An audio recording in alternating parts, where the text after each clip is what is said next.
पंढरपुरातून एक धक्कादायक गुन्हेगारी घटना समोर आलीय। एकाच दिवशी दोन वेगवेगळ्या नोंदी, एक बेपत्ता महिला आणि एक अनोळखी मृतदेह यांचा तपास करताना पोलिसांच्या हाती खुनाचे मोठे रॅकेट लागले। तपासाचा खरा ट्विस्ट तेव्हा आला जेव्हा पोलिसांनी मृत महिलेच्या सोशल मीडिया अकाउंटचा आधार घेतला।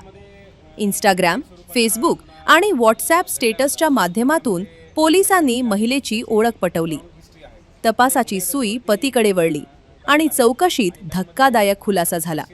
पत्नी सतत सोशल मीडियावर चॅटिंग करते। या रागातून आणि चारित्र्याच्या संशयावरून पतीनेच तिची हत्या केल्याचे निष्पन्न झाले। व्हॉट्सॲप स्टेटस आणि मोबाईल ॲक्टिव्हेशनच्या तांत्रिक पुराव्यांनी या खुनाचा उलगडा केला असून आरोपी पतीला पोलिसांनी बेड्या ठोकल्यात।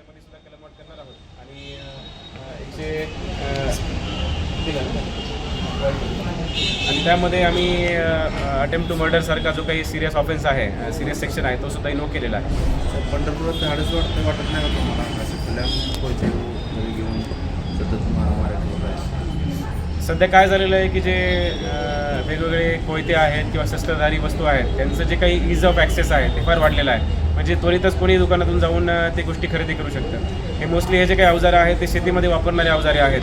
हे कोयता असेल, खुरपा असेल किंवा कुठला असा घरगुती चाकू असेल, त्याच्यामुळे त्याच्यावरती कंट्रोल ठेवणं थोडंसं अवघड आहे। परंतु जे काही गुन्हेगार आहेत, जे रिपीटेड ऑफेंडर्स आहेत, त्यांच्यावरती वारंवार प्रतिबंधक कारवाई, त्यांच्याकडून बॉन्ड करून घेणं आणि कोर्टालाही विनंती करणं की ह्या व्यक्तीवरती कठोरातली कठोर आणि जास्तीत जास्त वेळ जेलमध्ये कसं ठेवता येईल यासाठी आमचे प्रयत्न सतत चालू आहेत।